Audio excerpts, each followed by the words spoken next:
was wonderful. He thoroughly enjoyed himself. Great. Yeah, they're kind of hard. know. We should have sat over there in the fur We should have sat in thing. the Yeah, I've got a picture of Travis in there going. Pretending to use the throne as a toilet. I'm on the throne, Mum.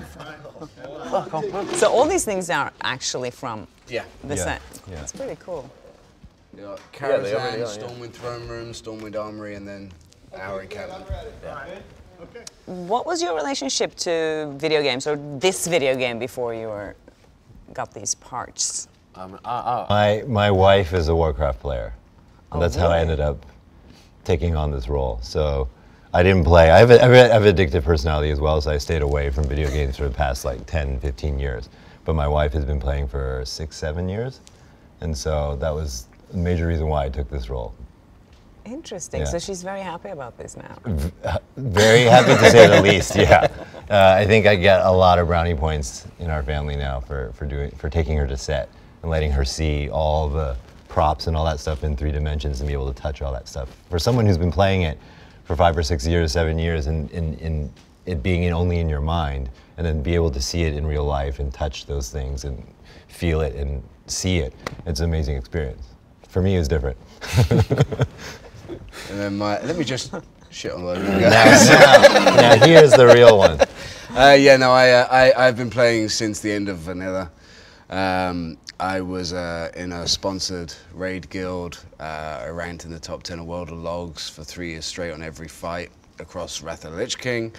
Every character at maximum level. I've been playing a long time, and I used to play for about 18 hours a day, every single day. 18 hours? Yeah, this is one of those... That's like a work day for us, though, isn't it? Yeah, it's a standard work day. I was like, this is fine, and I don't even have to get in and out of makeup. It's great. So for me, this game was a very important part of my life, and one of the most enjoyable parts of my life. So, me being here, it's not by mistake, it's by design. I really, really beat people up to get this job. I mean, there are people that were meant to go to the audition that didn't make it because I got there first and I stopped them. I tried this when this film was coming around. It was kind of my MO to get in here and just get this job and be a part of this, and being here is just about the best thing that ever happened to me. Wow, that's nice. Dead right. Yeah. So what kind of skills did you have to develop? I mean, fighting, I'm assuming that you have to do a little bit about. Yeah, it was a funny fighting technique though, wasn't it? Because our characters clash, and we'd have to do a version where it was just us by ourselves going, come on! And we're like, yeah, it doesn't really look like you're fighting.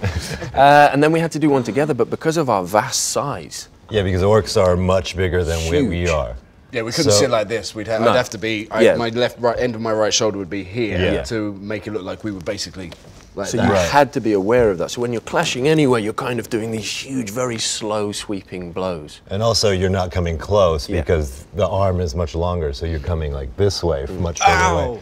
So it's very weird. It's a different scale, a different kind of way of doing it, but we're still doing the fighting. So you call it the orc school? Orc school, yeah. It was about a month before we started shooting, where we were just getting our pajamas every day and learn how to use a volume, and learn how to shoot as mocap and understand the size difference and the distance. Physicality and how you have to walk and move your arms differently than you normally do. We all had very distinct ways of moving. You had the intelligent guy with it. Your head was up and you're seeing everything. You had me who was down here just being grumpy, and then you had monstrous school down. Right, the whole time. So when you're surrounded by all these amazing props, like that sword who was just here, who disappeared. How much fun is that? Like, even when you're not shooting and playing around with things, do you do that, or do you just like... Well, that's the funny thing is, with mocap, you don't get those cool props. You don't get the cool costume, you don't get... You're in pajamas with very a black much stick. stripped bare, you're in a lycra pair of pajamas. When you're wearing pajamas and a silly hat, it's very hard to take yourself seriously, or to even look at Toby and be like, do a serious scene, and then you're in pajamas, mate. But when there's this world that's being built around you that is a real thing, rather than just green boxes and lines on the floor, it allowed us to invest more in the reality of that situation, Especially when you're doing emotional scenes, or you're like being sad or having a very big issue with someone and you have Yeah. to look at them in pajamas. I totally In see. pajamas, yeah. I had an emotional scene with my wife, but also the baby. We couldn't have a real child because it wouldn't be fair. But we had a dolly, and so that was a bit weird. I was like, and its body was newspaper. I was like, can't we just get a dolly with a body wrapped in newspaper? It's just a head. Oh, his head came off. Oh, brilliant. So yeah, there's still pretending and But playing. then there were moments like when I was sucking the fell out of that slave, right? You were doing what? You don't have to talk about your trailers, mate. You know? Sorry, go on. Normally you would think that they would make this slave in CG or whatever, but they actually made a 3D model of this thing that was That had looked all these remarkably like expressions. Duncan. as Yeah, well. yes. And that changed when the fell magic was sucking his energy out of him. And so I could feel that while I was doing it, instead of having to imagine and pretend that it was happening. It was happening right there, and we had these great puppet masters controlling it. So we had a combination of really high tech and then really old school way of filmmaking that kind of made it all very real for all of us. That's great. So, okay. So I've noticed on YouTube all the most popular YouTubers are the ones actually just playing games and people watching Twitchers. them.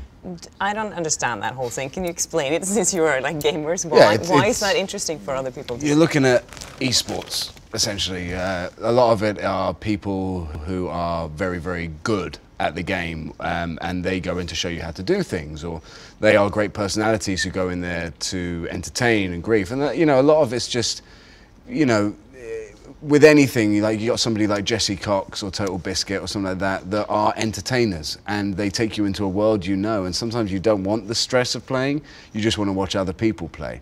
You know, when there are world first kills in WoW, and you know, the first time Insidia downed Algalon, it was one of the most watched videos on YouTube. You know, people are interested in things that they aren't able to achieve themselves in the game, because you don't see all the content. Well, you do now, but you didn't used to be able to. So these guys are, you know, they're basically like the Conan O'Briens, the Jimmy Kimmels of YouTube, that are taking you into this esports world where you can enjoy their skills or their banter. And then another version of that, when I'm buying a game, I'll go and check Twitch because the trailer could be awesome. And you're like, oh, this trailer's awesome. Let me see what the gameplay's like. And then you watch the gameplay and you're like, I'm not buying that. Yeah. Or, oh, awesome, it's exactly what I thought it was. So, I mean, just on these a practical people's side. opinions matter. You respect these people's opinions over time, and if they say this game's great, you go, okay. Like, it's, you know, it's a powerful medium.